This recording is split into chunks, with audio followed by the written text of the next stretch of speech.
আসসালামু আলাইকুম। আমি ডাক্তার মোহাম্মদ শফিউদ্দিন। আমি একজন গভর্নমেন্ট রেজিস্টার্ড চিকিৎসক। আমি নিজেকে গর্ববোধ করি ভারতের পশ্চিমবঙ্গের gold medalist doctor Rabindra Barman স্যারের স্টুডেন্ট হতে পেরে নিজেকে গর্ববোধ করি এবং তার দেখানো পথ অনুসারে বিদেশি মডার্ন ঔষধ দ্বারা রোগীদেরকে চিকিৎসা প্রদান করি এবং সুফল অর্জন করছি। আমার 30 বছরের ডাক্তারি পেশায় নিয়োজিত আছি। 30 বছর যাবত এই পেশায় নিয়োজিত আছি। আমার অভিজ্ঞতার আলোকে আজকে একটি গুরুত্বপূর্ণ টপিকস নিয়ে হাজির হয়েছি। আজকের টপিকস গ্রীষ্মকালে এই গরমে কি খাবেন আর কি খাবেন না। শরীরকে সুস্থ রাখতে হলে এই গ্রীষ্মকালে কোন কোন খাবার খাবেন আর কোন কোন খাবার খাবেন না, আমার অভিজ্ঞতার আলোকে এই ভিডিওটি নির্মাণ করে আপনাদের সম্মুখে হাজির হয়েছি। এই মুহূর্তে যারা দেশ ও দেশের বাইরে থেকে আমার ভিডিওটি দেখছেন, সবাইকে আমার সুস্বাস্থ্য হোমিও চ্যানেলের পক্ষ থেকে অসংখ্য ধন্যবাদ। যারা আমার চ্যানেলে নতুন আসছেন, এখনো সাবস্ক্রাইব করেন নাই চ্যানেলটি, তারা সাবস্ক্রাইব করে রাখুন আপনাদের লাভের জন্য। আমার এই পরবর্তী ভিডিওগুলি আপলোড দেওয়ার সঙ্গে সঙ্গে যাতে আপনারা দেখতে পান, অনেক অজানা তথ্য জানতে পারেন, এই জন্যই সাবস্ক্রাইব করে রাখুন। তাহলে চলুন বন্ধুরা, সময় নষ্ট না করে বর্তমান যুগের যুগ উপযোগীয় নিত্য প্রয়োজনীয় একটি ভিডিও, সেই ভিডিওর আলোচনায় যায়। আজকের ভিডিও হচ্ছে গ্রীষ্মকালে এই গরমে কোন কোন খাবার গ্রহণ করবেন আর কোন কোন খাবার গ্রহণ থেকে বিরত থাকবেন, তবে সুস্থ জীবনযাপন করতে পারবেন। এই গরমে কি খাবেন আর কি খাবেন না, এটাই হলো আজকের হেডলাইন। তাহলে চলুন বন্ধুরা, এই গ্রীষ্মকালে চতুর্দিকে প্রচুর তাপদাহ, মাঠঘাট ফেটে চৌচির হয়ে গেছে, ভূপৃষ্ঠ অনাবৃষ্টির কারণে উত্তপ্ত হয়ে গেছে, ধুলায় ধূসরিত হয়ে গেছে। যেখানে এই তাকাই ধুধু, খালি ধুলা আর বালি। মাঠঘাট শুকে চৌচির হয়ে গেছে, নদীর নালায় পানি শুকায় গেছে, অনেক অনেক বড় নদী হাঁটু জলে পরিণত হয়েছে, পানির লেয়ার নিচে নেমে গেছে। অনেক সাধারণ টিউবওয়েলে নলকূপের পানি উঠছে না, গভীর নলকূপের পানি আমরা গ্রহণ করছি। এই সময় পানিবাহিত রোগ বেশি ছড়ায়, তাই আপনারা পানি পান করে খুব সচেতনতা অবলম্বন করবেন। দূষিত পানি পান করবেন না।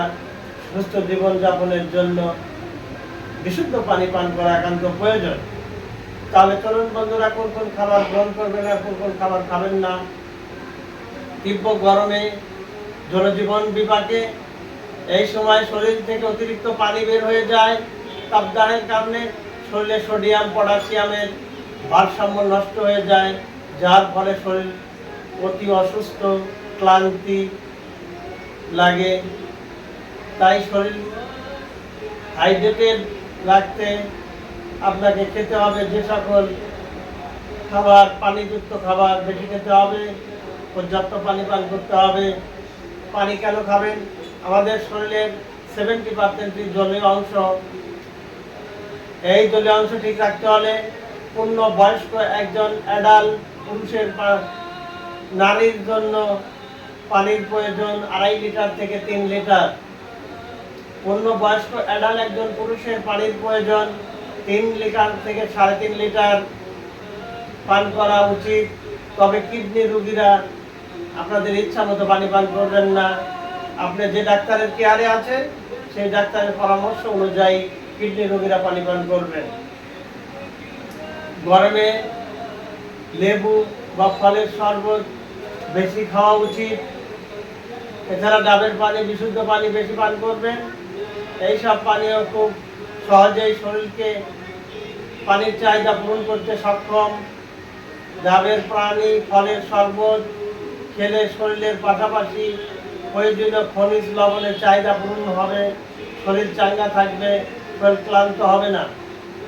সবজি এই সময় কাঁচা পেঁপে, পটল, ধুন্দল, শসা, চিচিঙ্গা, গাজর, লাউ, পালং শাক, টমেটো, এই সকল সবজির ভিতর পানির পরিমাণ বেশি থাকে।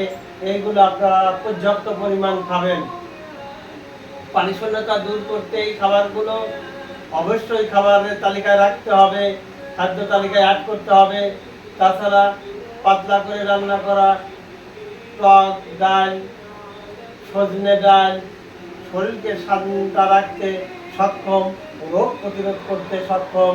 এই সময় প্রচণ্ড তাপদাহের সময় উদ্ভিদে যে সজনে নামক সবজিটা আমরা পেয়ে থাকি, এটা পর্যাপ্ত পরিমাণ রান্না করে খাবেন। কিন্তু যাদের ইউরিক অ্যাসিডের মাত্রা বেড়ে যায়, তারা ঢেঁড়স, বেগুন, এই সকল খাবার, পুঁই শাক, এই সকল খাবার থেকে বিরত থাকুন। কারণ ইউরিক অ্যাসিড বেড়ে গেলে আপনার শরীর পর্যাপ্ত ব্যথা হবে, নড়াচড়া করতে পারবেন না, কাজ করতে পারবেন না। তাই যাদের ইউরিক অ্যাসিডের প্রবলেম আছে, তারা বেগুন, ঢেঁড়স, পুঁই শাক, টমেটো এগুলো খাবার থেকে দূরে থাকুন। মৌসুমি ফল, এ সময় গ্রাম বাংলার সকলেই দেখতে পান চতুর্দিকে আমের অম্ল কারণে কচি কাঁচা আম ঝরে ঝরে পড়ছে খরার কারণে। এই আম আপনারা সংগ্রহ করে ডাউল, টক ডাউল রান্না করে খাবেন। শরীরের পানি শূন্যতা দূর হবে, শরীর চাঙ্গা থাকবে। কেননা এই কাঁচা আমে আছে প্রচুর পরিমাণ পটাশিয়াম, তাছাড়া ভিটামিন সি, ম্যাগনেসিয়াম, যা শরীরকে ঠান্ডা রাখতে সক্ষম। তাই অত্যাধিক তাপদাহের কারণে, অম্ল কারণে গেলে, গাছের তলায় গেলে অঝর আম ঝরে পড়ছে। এই ঝরা আম আপনারা নিয়ে এসে আপনারা গ্রহণ করবেন, তাহলে শরীর সুস্থ থাকবে, পানির ঘাটতি লাভ হবে, শরীরকে চাঙ্গা রাখবে। এ সময় প্রচণ্ড ঘামের কারণে ভিটামিন, খনিজ লবণ ইত্যাদি শরীর থেকে বের হয়ে যায়। এই সময় শরীরকে ঠান্ডা রাখতে হলে আমাদের হাতের নাগালে এই চতুর্দিকে আমরা এই গ্রীষ্মকালীন ফল পেয়ে যাই, তরমুজ। এই তরমুজ আপনারা বেশি করে খাবেন, তাহলে শরীর ঠান্ডা থাকবে, এতে পুষ্টিগুণে ভরপুর। আর একটি ফল আছে বাঙ্গি, এটাও শরীরকে ঠান্ডা রাখে, ক্ষুধা নিবারণ করে। এই গ্রীষ্মকালীন ফল গ্রহণ করা সকলের একান্ত প্রয়োজন। তরমুজ, বাঙ্গি ডায়াবেটিস রোগীরাও গ্রহণ করতে পারবেন। তাই বন্ধুরা আমার, এই গ্রীষ্মকালীন সময়ে, প্রচন্ড গরমের সময় আপনারা পর্যাপ্ত পরিমাণ তরমুজ, খুঁটি, বাঙ্গি গ্রহণ করবেন। এই সময় শরীরকে ঠান্ডা রাখতে হলে, চাঙ্গা রাখতে হলে আখের রস বা আখের গুড়ের শরবত আপনারা গ্রহণ করবেন, যাতে শরীর ঠান্ডা থাকে, চাঙ্গা থাকে। পুদিনা পাতার রস আপনারা গ্রহণ করবেন, কেননা এতে বিটা ক্যারোটিন থাকে। পুদিনা পাতা, লেবুর রস মিশিয়ে স্বাদে গুণে ভরপুর, আপনার পুষ্টিগুণে ভরপুর হবে, শরবত পান করবেন। বেলের শরবত, এই গ্রীষ্মকালীন সময়ে গাছে গাছে বেল দেখতে পান, এই বেলের শরবত আপনারা খাবেন। কেননা বেলে আল্লাহ রাব্বুল আলামিন প্রচুর পরিমাণ beta carotene, protein, riboflavin, vitamin C, vitamin A, vitamin B, potassium, calcium দিয়ে ভরপুর করে দিয়েছেন, যাতে গ্রীষ্মকালীন সময় আমার বান্দারা শরীরকে সুস্থ রাখতে পারে, চাঙ্গা রাখতে পারে, রোগমুক্ত জীবনযাপন করতে পারে, সংক্রামক ব্যাধি যাতে আমার বান্দাদের আক্রমণ না করতে পারে। এই রকম এই দামি জিনিস আল্লাহ রাব্বুল আলামিন এই সিজনে প্রেরণ করেছেন তার বান্দাদের সুস্থ রাখার জন্য। তাই পর্যাপ্ত পরিমাণ আপনারা বেলের শরবত খাবেন, কনস্টিপশন থাকবে না, পেট ঠান্ডা থাকবে, রোগ প্রতিরোধ ক্ষমতা সঞ্চয় হবে। পুদিনা পাতার শরবত আপনারা বেশি খাবেন, শরীর চাঙ্গা থাকবে, সতেজ থাকবে, রোগ প্রতিরোধ ক্ষমতা সঞ্চয় হবে। আর একটা জিনিস আছে, জিরা পানি, বিশেষ করে যাদের শরীর স্থূল, পর্যাপ্ত পরিমাণ কার্বোহাইড্রেট, ফাস্টফুড, চর্বিযুক্ত খাবার, তৈলাক্ত ভাজা খাবার খেয়ে নিজের শরীরকে স্থূল করে ফেলেছেন, নড়াচড়া করতে পারেন না, এই গ্রীষ্মকালীন সময় আপনারা জিরা পানি গ্রহণ করবেন। তাই জিরা পানি আপনার শরীরের ওয়েটকে লেস করবে এবং সুস্থ জীবনযাপন করতে, শরীরকে সুস্থ রাখতে, চাঙ্গা করতে সক্ষম এই জিরা পানি, তাই এই সময় জিরা পানি গ্রহণ করবেন। এই সময় কি কি খাবেন না, এই গ্রীষ্মকালীন সময়ে প্রচন্ড তাপদাহের সময় কোন কোন খাবার থেকে আপনারা বিরত থাকবেন সেটা জানুন। এই সময় কার্বোনেটেড বেভারেজ খাবার আপনারা গ্রহণ করবেন না। বিভিন্ন বাজারজাত করা বেভারেজ, কোমল পানি হাতের নাগালে এই দোকানে দোকানে পেয়ে যান, এই কোমল পানি গ্রহণ থেকে বিরত থাকুন। এই গ্রীষ্মকালীন সময় এই কোমল পানি যত গ্রহণ করবেন শরীর তত দুর্বল হবে, শরীরের ক্ষতি হবে। এই কোমল চাঙ্গা পানি গ্রহণ থেকে বিরত থাকুন।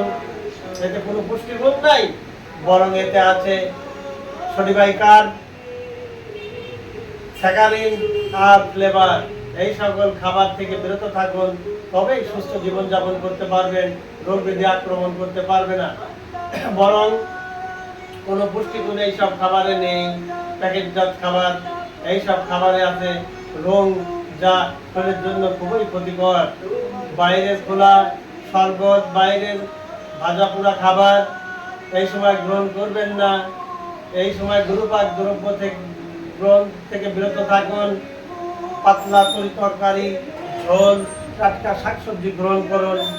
এই গ্রীষ্মকালীন তাপদাহের সময় আপনারা বাজারজাত করা বেভারেজ পণ্য, কোমল পানি থেকে গ্রহণ করা থেকে একদম বিরত থাকুন। ভাজা পোড়া খাবার থেকে, রাস্তাঘাটের ফুটপাতের ভাজা পোড়া খাবার গ্রহণ থেকে বিরত থাকুন এবং প্যাকেটজাত লবণীয় খাবার থেকে বিরত থাকুন। বাসায় খাদ্য তৈরি করে খান, তবেই সুস্থ জীবনযাপন করতে পারবেন, সংক্রামক রোগের হাত থেকে রক্ষা পাবেন। এই সময় সহজ পাচ্য, সহজ হজম হয় এইরকম খাবার গ্রহণ করুন। গুরুপাক, অধিক মশলাযুক্ত, লবণযুক্ত খাবার গ্রহণ থেকে বিরত থাকুন। বন্ধুরা, আপনারা সুস্থ জীবনযাপন করেন, সুস্থভাবে আল্লাহর ইবাদত বন্দেগী করেন, এটাই আমার প্রধান লক্ষ্য। একজন পূর্ণ বয়স্ক মানুষ এই গ্রীষ্মকালীন সময়ে একজন নারী 2.5 থেকে 3 লিটার পানি অবশ্যই গ্রহণ করবেন। এর কম পানি খেলে আপনার সুস্থ থাকা কখনোই সম্ভব না। যারা একজন পুরুষের জন্য 3 থেকে 3.5 লিটার পানি গ্রহণ করা একান্ত প্রয়োজন। যারা মাঠের রোদ্রে কাজ কাম করেন তাদের এর চেয়ে বেশিও পানি প্রয়োজন হতে পারে। শরীর ডিহাইড্রেশন হয়ে গেলে পর্যাপ্ত পরিমাণ পানি পান করুন। সুস্থ জীবনযাপনের উদ্দেশ্যে আপনারা পানি পান করুন, নিরোগ জীবনযাপন করুন। সংক্রামক রোগের হাত থেকে নিজেকে রক্ষা করতে এই গ্রীষ্মকালীন সময়ে মাঠঘাট শুকে গেছে, পানি নেই, চতুর্দিকে হাহাকার। এই সময় আপনারা আপনার শরীরকে সুস্থ রাখতে মহান রব্বুল আলামিনের কত কৃপা, তিনি যুগ উপযোগী ফল দিয়েছেন। আমার বান্দারা এই সময় নিজের শরীরকে নিরোগ রাখতে, সুস্থ সবল দেহের অধিকারী হতে, নিজের শরীরকে চাঙ্গা রাখতে গ্রহণ করবে ফুটি, বাঙ্গি, তরমুজ সহজেই বান্দারা পেয়ে যাবে। এইগুলি উদার পূর্তি করবে, ক্ষুধাও নিবারণ হবে, শরীরের পুষ্টি সাধন হবে এবং রোগ প্রতিরোধ ক্ষমতা শরীরের সঞ্চয় হবে। তাই বন্ধুরা, এই গ্রীষ্মকালীন সময়ে নিজের শরীরকে সুন্দর রাখতে হলে যে খাবারগুলো বর্জন করতে হবে আমি বললাম, সেগুলো বর্জন করুন। যেগুলো বেশি খেতে হবে সেগুলো আপনারা পর্যাপ্ত পরিমাণ খান, তবেই আপনার শরীরের পার্টসগুলি ভালো থাকবে, মনের আনন্দে তারা কাজ কাম করবে, রোগ প্রতিরোধ করতে সক্ষম হবে। আমার ভিডিওর প্রদানের মুখ্য উদ্দেশ্য আপনারা সুস্থ জীবনযাপন করুন। আর গ্রাম বাংলার মানুষের সুস্থতাই হচ্ছে জীবনের প্রধান উন্নতির সোপান।